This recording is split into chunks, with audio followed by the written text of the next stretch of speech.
Exercise 11 के इस video में आपको बता रहा हूँ। अगर याद हो पीछे वीडियो मैंने आपको बताया था रेस्ट्रिक्शन एंजाइम, जो कि रेस्ट्रिक्शन एंडोन्यूक्लियेज एंजाइम का मैंने चर्चा किया था, जो कि आप अभियांत्रिकी जो थी अनुवांशिक अभियांत्रिकी उसके टूल्स पढ़ रहे थे, यानी रिकॉम्बिनेंट डीएनए टेक्नोलॉजी का आप यंत्र पढ़ रहे थे साधन। उसमें पहला से मैंने आपको रेस्ट्रिक्शन एंजाइम बताया था। अगर याद हो तो आपने उसमें स्पष्ट सुना था और देखा था जब बता रहा था मैं, रेस्ट्रिक्शन एंडोन्यूक्लियेज एंजाइम द्वारा डीएनए खंडों को विशेष स्थान पर काटा जाता है, उस स्थान की पहचान प्लेंड्रोमिक साइट के रूप में की जाती है। ये सब आपने पढ़ा था। जब हम काटेंगे और काटने के लिए जिस एंजाइम का इस्तेमाल किया था उसको आपने देखा रेस्ट्रिक्शन एंडोन्यूक्लियेज एंजाइम। उसको आप दूसरी भाषा में मॉलिकुलर आणविक कैंची भी कह सकते हैं या रासायनिक छुरी भी कह सकते हैं। ध्यान रखेंगे, आपसे कोई पूछता है मॉलिकुलर सीजर क्या है, आणविक कैंची क्या है, रेस्ट्रिक्शन एंडोन्यूक्लियेज एंजाइम को कहा जाता है। जब इस एंजाइम द्वारा कटा हुआ डीएनए खंड है इसको निकाले गया, तो निकालने के लिए जिस तकनीक का इस्तेमाल किया जाता है उस तकनीक को कहते हैं जैल विद्युत संचल, इंग्लिश में कहते हैं जैल इलेक्ट्रोफोरेसिस। यह एक प्रकार का विद्युत क्षेत्रीय यंत्र तकनीक के द्वारा ये काम करता है। खास करके डीएनए का खंड आप जानते हैं ऋण आवेशित होता है, जो पीछे चैप्टर मैंने 6 चैप्टर मैंने समझाया था। तो डीएनए का जो खंड होता है ऋण आवेशित है, तो विद्युत क्षेत्र में 2 इलेक्ट्रोड कैथोड और एनोड, यानी एक को आप कहते हैं धन इलेक्ट्रोड यानी पॉजिटिव इलेक्ट्रोड, एक कहते हैं निगेटिव इलेक्ट्रोड। तो अगर याद होगा पॉजिटिव इलेक्ट्रोड है उसको आप एनोड कहते हैं। एनोड इलेक्ट्रोड पर ही डीएनए को बलपूर्वक खींचा जाता, पहुंचाया जाता है। उसके लिए माध्यम का इस्तेमाल किया जाता है इलेक्ट्रोफोरेसिस में। उस माध्यम के रूप में जिसका इस्तेमाल किया जाता है उसको एगारोज कहते हैं। क्या कहते हैं? एगारोज। या एगारोज कहाँ से प्राप्त? सबसे पहले तो जाने यह प्राकृतिक बहुलक है और आप जानते हैं कहाँ से प्राप्त की जाती है? समुद्री घास से। खास करके समुद्री घास के रूप में कुछ जिलेडियम, और जिलेडियम है ऐसा घास है एल्गी के रूप में, शैवाल के रूप में, इसी समुद्री घास से इसे प्राप्त किया जाता है। ग्लेसेरिया, जिलेडियम ऐसे ऐसे समुद्री शैवाल होते हैं। समुद्री घास से प्राप्त किया गया एगारोज का माध्यम के रूप में इस्तेमाल किया जाता है और वो माध्यम के द्वारा डीएनए खंड को एनोड पर लाया जाता बलपूर्वक। अब जब वहां से अलग किया गया उसे देखने के लिए एक विशेष उपकरण का इस्तेमाल किया जाता है। उस उपकरण को कहते हैं जेल डॉक्यूमेंटेशन सिस्टम कहते हैं। इसमें देखने के लिए ऐसे नहीं देखा जा सकता, इसमें देखने के लिए अभिरंजक का इस्तेमाल किया जाता है। वह अभिरंजक इथिडियम ब्रोमाइड होता है। इथिडियम ब्रोमाइड अभिरंजक का इस्तेमाल करके इस सिस्टम में आराम से डीएनए का खंड पट्टी नुमा संरचना बन जाती है, उसको आराम से देखा जा सकता है। मैंने इसे बताया आपको क्योंकि रेस्ट्रिक्शन एंडोन्यूक्लियेज एंजाइम बता रहा था, तो कटा निकाला गया। ये भी प्रोसेस आगे भी बताऊंगा, लेकिन मैंने यहाँ पे थोड़ा सा डील किया। आइए दूसरा साधन बताऊं, क्लोनिंग संवाहक। आपको जेनेटिक इंजीनियरिंग की बात कर रहा था, उसमें आपको यंत्र साधन की बात कर रहा था। पहला आपका रेस्ट्रिक्शन एंजाइम, दूसरा क्लोनिंग वेक्टर, क्लोनिंग संवाहक। बहुत ही इंपॉर्टेंट माना जाता है ये भी यंत्र साधन के रूप में, क्योंकि इसके बिना जेनेटिक इंजीनियरिंग संभव नहीं है। क्या है ये? कहा था ऐसा वाहक जिसके माध्यम से जीन का स्थानांतरण किया जा सकता है। ऐसा वाहक जिसके द्वारा जीन का स्थानांतरण किया जा सकता है। एवं क्लोनिंग यानी कि कई तरह के ऐच्छिक जीन की कई कॉपियां तैयार करने, कई प्रतियां तैयार करने के लिए स्वयं द्विगुणन कर सकता है। खुद मल्टीप्लिकेशन के लिए खुद वह रेप्लिकेट कर सकता है। ऐसे माध्यम को, ऐसे वाहक को क्लोनिंग संवाहक कहा जाता है। ऐसे देखा जाता है प्राकृतिक रूप से तो आप जानते हैं कई तरह के हैं, एक एक करके मैं चर्चा भी करूंगा, जैसे plasmid, bacteriophage, cosmid, artificial chromosomes, ये सब कई तरह के ऐसे हैं जो कि क्लोनिंग संवाहक के रूप में इस्तेमाल किए जाते हैं। एक एक करके चर्चा करता हूँ। प्लाज्मिड के बारे में पहले बताता हूँ। प्लाज्मिड के बारे में आप जानिए, या जीवाणु यानी प्रोकैरियोटिक कोशिका में, किसमें? प्रोकैरियोटिक कोशिका अर्थात जीवाणु में पाए जाने वाला गोलाकार एक्स्ट्रा न्यूक्लियर यानी केंद्रक से बाहर, आप भी जानते हैं प्रोकैरियोटिक कोशिका में केंद्रक विकसित नहीं होता है। ऐसे डीएनए को प्लाज्मिड कहा था। गोलाकार डीएनए को क्या कहा था? प्लाज्मिड। ये यूकैरियोटिक कोशिका में नहीं पाई जाती है, केवल प्रोकैरियोटिक कोशिका में ही पाई जाती है, याद रखेंगे। अब देखा जाता है व्यावसायिक रूप यानी कि आज के बड़े पैमाने पर आर्टिफिशियल व्यावसायिक रूप से तैयार किया जाता है ई कोलाई नामक जीवाणु के प्लाज्मिड से कई तरह के वाहक। ई कोलाई एस्टेरेसिया कोलाई जीवाणु का नाम है।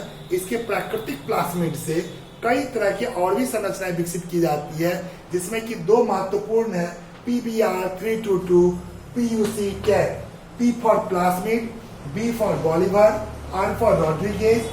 बॉलीवर और रॉड्रिगेज ये वैज्ञानिक का नाम है जिन्होंने इसका खोजा था, विकास कराया, इसलिए इनके नाम पर सरनेम के हिसाब से दिया गया सम्मान के रूप में। PUC10, P for plasmid, UC uniform university और C for California, university of California में इसे विकास किया गया था, इसलिए PUC10 दिया गया। ऐसे ऐसे कई तरह की और भी संरचनाएं विकसित की गई जो PBr322 का रूपांतरित रूप है, व्युत्पन्न यानी मॉडिफाइड रूप है। As example PUC7, PUC8, PUC12, PUC13, PUC18, PUC19, ऐसे से कई तरह के व्यावसायिक रूप से तैयार किया गया क्लोनिंग संभाग है जिसका इस्तेमाल खुलेआम किया जाता है। आइए मैं बैक्टीरियोफेज जो कि वायरस है उस पर चर्चा करूं। बैक्टीरियोफेज के बारे में आप जानते होंगे पहले भी, इसको जीवाणुभोजी वायरस कहते हैं, विषाणु कहते हैं। नाम यह जीवाणु का भक्षण करने वाला यानी कि परजीवी ये विषाणु कहलाता है। खास करके जिस हिसाब से इसका नाम है उस हिसाब से काम भी है, यानी जीवाणु पर अपना जीवन यापन, क्यों ना इसका इस्तेमाल कर लिया जाए। आराम से जीवाणुओं में एक्सीजीन का स्थानांतरण के लिए बैक्टीरियोफेज को संवाहक के रूप में उपयोग किया जाता है। रही बात और भी अन्य जंतु कोशिका में कुछ ऐसे वायरस हैं, जैसे एज एग्जाम्पल रेट्रोवायरस जो कैंसर कारक के रूप में भी जाना जाता है। एज एग्जाम्पल बहुत अच्छा उदाहरण है सेमियन वायरस 40 जो कि कैंसर रोग उत्पन्न करने में सक्षम होता है। ऐसे रेट्रोवायरस कई तरह के और भी रोग उत्पन्न करते हैं। हर्पिस वायरस जो कि जानते हैं जेनेटल डिजीज उत्पन्न करते हैं, एडिनो वायरस, ऐसे ऐसे जो डिजीज है, ये ऐसे ऐसे जो वायरस है रेट्रोवायरस, इसका भी इस्तेमाल जंतु कोशिका में संवाहक के रूप में किया जाता है। एक्चुअली रेट्रोवायरस के बारे में जाना जाता है सामान्य कोशिका को कैंसर कोशिका में रूपांतरित करता है। तो फिर इसका कैसे इस्तेमाल किया जाए? रेट्रोवायरस को अहानिकारक बना करके, यानी इसकी जो हानिकारक क्षमता है उसको नष्ट करके, अहानिकारक बना करके ऐच्छिक जीन को जंतु कोशिका में आराम से प्रत्यारोपित किया जाता है। इस तरह देखा जाता है वायरस भी एक संवाहक के रूप में कार्य करता है। तो फिर जिस तरह से जंतु कोशिका में संवाहक रूप में इस्तेमाल किया गया, वैसे ही पादप कोशिका में भी एक बता दूं कैसे संवाहक रूप में जीवाणु इस्तेमाल होता है, उस पर चर्चा करूं।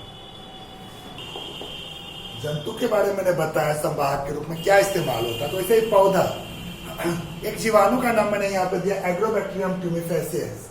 ये ऐसा जीवाणु है जो द्विबीजपत्री पौधा, ध्यान रखें किस पौधे में, द्विबीजपत्री डाइकोटिलेडनस प्लांट, द्विबीजपत्री पौधे के जड़ों में रोगजनक के रूप में ट्यूमर उत्पन्न करता है।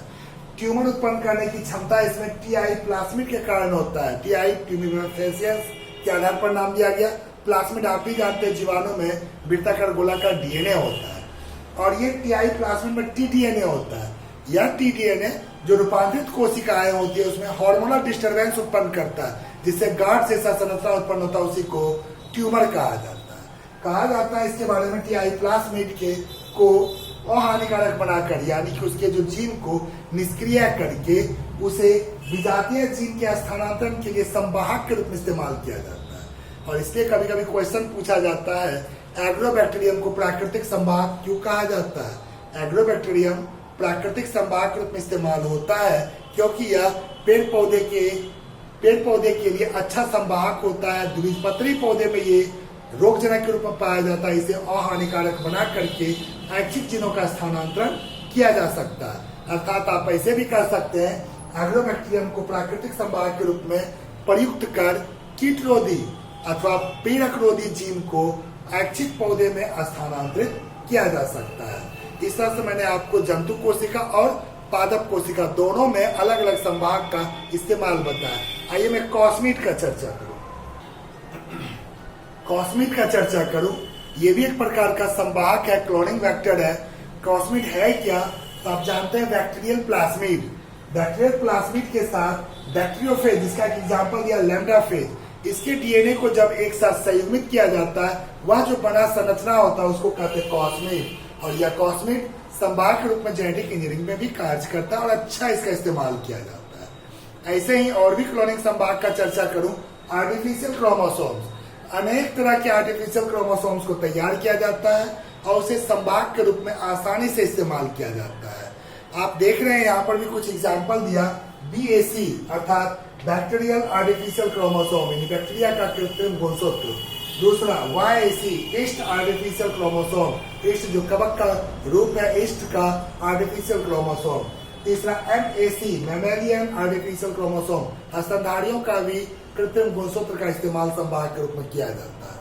MHAC ह्यूमन आर्टिफिशियल क्रोमोसोम यानी मानव का भी कृत्रिम गुणसूत्र तैयार करके उसे संवाहक के रूप में, क्लोनिंग वेक्टर के रूप में इस्तेमाल किया जाता है। इस तरह से मैंने आपको हर तरह के संवाहक, क्लोनिंग संवाहक के बारे में समझाया, क्या है किस किस तरह का संवाहक है, कैसा होता है, ये सब मैंने बताया। अब मैं आपको ये भी बताऊं, क्लोनिंग संवाहक के लिए जिसे हम इस्तेमाल करेंगे, उसे क्लोनिंग करने के लिए क्या क्या आवश्यकताएं होनी चाहिए, किस चीज की आवश्यकता होगी, जिसके द्वारा उसमें कौन कौन से लक्षण होंगे, कौन से गुण होंगे जिसके द्वारा वो अच्छा क्लोनिंग कर सकता, एक एक उसके विशेषताओं का वर्णन करता हूं। आपको मैं ये बता रहा था, अगर क्लोनिंग संवाहक का इस्तेमाल होता है, क्लोनिंग संवाहक में ऐसी क्या विशेषता हो जो अच्छा क्लोनिंग कर सके, उनकी कुछ विशेषताओं का चर्चा करूं 1 2 3 करके। सबसे पहला आपका क्लोनिंग संवाहक की विशेषता प्रतिकृतियां की उत्पत्ति, यानी कि उसमें ऑरिजिन ऑफ रेप्लिकेशन का स्थान होना चाहिए। ऑरिजिन ऑफ रेप्लिकेशन को शॉर्ट में ORI कहते हैं। क्या होता है, डीएनए का वह अनुक्रम, डीएनए अनुक्रम का वह भाग जहां से रेप्लिकेशन क्रिया आरंभ होती है, अनुक्रम का वह भाग जहां से प्रतिकृति यानी द्विगुणन की क्रिया आरंभ होती है, उस भाग को ORI यानी ऑरिजिन ऑफ रेप्लिकेशन कहा जाता है। दूसरा चीज आप ये भी जान लें, अगर कोई डीएनए का खंड इस स्थान से जुड़ता है तो वह परपोषी कोशिका के अंदर, परपोषी के कोशिका के अंदर अपनी अधिक कॉपी द्विगुणन के द्वारा तैयार कर सकता है, इसलिए यह होना बहुत जरूरी होता है ORI। दूसरा चीज मैं बताऊं, दूसरा विशेषता इसका देखा था ब्रन योग्य चिन्हक, सिलेक्टेबल मार्कर जिसको आप कहते हैं। जिस तरह से ऑरिजिन ऑफ रेप्लिकेशन होना चाहिए, उसके साथ साथ अगर देखा जाए क्लोनिंग संवाहक में सिलेक्टेबल मार्कर की भी उतनी ही ज्यादा आवश्यकता होती है। या और रूपांतरण जो यानी कि जो नॉन ट्रांसफॉर्मेंट्स होते हैं, इसकी जरूरत नहीं होती है, उसकी पहचान करता, मार्कर पहचान करने वाला पहचान करता और उसे नष्ट करता है, ये इसका काम है। एज एग्जाम्पल के रूप में समझाना चाहता हूँ, एम्पेसिलिन, टेट्रासाइक्लिन, क्लोरामफेनिकोल, ऐसे ऐसे एंटीबायोटिक, क्या नाम आइसिन, ये सभी एंटीबायोटिक है, ऐसे ऐसे एंटीबायोटिक के प्रति प्रतिरोध कोडित करने वाला ई कोलाई जीवाणु के लिए उपयोगी सिलेक्टेबल मार्कर होता है। फिर से सुन लीजिए, एग्जाम्पल के रूप में मैंने बताया, एम्पेसिलिन, टेट्रासाइक्लिन, क्लोरामफेनिकोल, केनामाइसिन इत्यादि एंटीबायोटिक के प्रति प्रतिरोध कोडित करने वाला जीन ई कोलाई के अंदर सिलेक्टेबल मार्कर के रूप में उपयोगी साबित होता है। यानी ये मैंने बताया। कुछ और एग्जांपल दूं, जैसे PBR322, ये भी संवाहक है। यह देखा था 2 प्रतिरोधी जीन वाला होता है, एक एम्पिसिलिन प्रतिरोधी जीन और दूसरा टेट्रासाइक्लिन प्रतिरोधी जीन वाला होता है। ऐसे एक और एग्जांपल दूं, PUC18, यह केवल एक प्रतिरोधी जीन वाला होता है, एम्पिसिलिन प्रतिरोधी जीन वाला होता है। इस तरह से 2 मैंने विशेषता बताया। आइए तीसरा विशेषता मैं बताता हूँ। क्लोनिंग संवाहक का मैं बता रहा था विशेषता, जिसमें 2 विशेषता मैंने बताया। तीसरा विशेषता का भी चर्चा करता हूँ, क्लोनिंग स्थल, क्लोनिंग साइट। ये भी बहुत इंपॉर्टेंट है, क्योंकि संवाहक के अंदर क्लोनिंग साइट का होना आवश्यक है, तभी तो क्लोनिंग किया जा सकता है। तो इस तरह से देखा जाता है, किसी भी संवाहक के अंदर केवल एक क्लोनिंग साइट होना चाहिए जो रेस्ट्रिक्शन एंजाइम के द्वारा प्रतिक्रिया करता हो। अर्थात कहने का मतलब है, यदि किसी संवाहक के अंदर एक से अधिक अगर पहचान स्थल होगा, रेस्ट्रिक्शन एंडोन्यूक्लियेज एंजाइम सभी स्थानों पर काटेगा तो खंड कई बनेंगे। जब कई खंड बन जाएंगे तो क्लोनिंग अधिक जटिल हो जाएगा, जो कि आसान नहीं होगा। इसलिए क्लोनिंग के लिए क्लोनिंग वेक्टर में यानी संवाहकों में केवल एक पहचान स्थल यानी केवल एक क्लोनिंग साइट का होना आवश्यक है। इस तरह से मैंने आपको बताया क्लोनिंग संवाहक की विशेषता, और क्लोनिंग संवाहक को मैंने पूर्ण रूप से समाप्त किया। आइए मैं कुछ और बताऊं, जीन स्थानांतरण की क्या क्या और विधि होती है। आपने देखा क्लोनिंग संवाहक के द्वारा भी जीन का स्थानांतरण होता है, लेकिन कुछ अन्य विधि भी है जो कि साइंटिस्ट लोग इसका इजाद किए, आविष्कार किए। उसमें से 2 विधि मैं बताना चाह रहा हूँ। एक माइक्रो इंजेक्शन, जिसको माइक्रो पिपेट भी कहा जाता है, दूसरा जीन गन या इसको बायोलिस्टिक भी कहा जाता है। तो माइक्रो इंजेक्शन क्या है? ये एक ऐसी विधि है इसमें जंतु कोशिका का इस्तेमाल किया जाता है, यानी इस विधि का इस्तेमाल जंतु कोशिकाओं में जीन स्थानांतरण के लिए किया जाता है।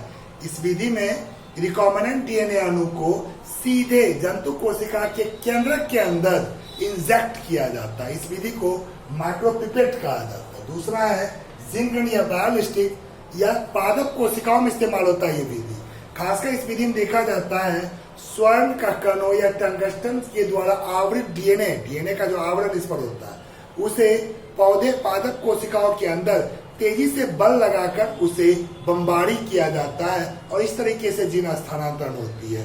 तो इस तरह से मैंने सभी तरह के टॉपिक बताया। नेक्स्ट वीडियो में आपको जेनेटिक इंजीनियरिंग के अलग अलग प्रक्रियाओं को बताऊंगा जो नेक्स्ट टॉपिक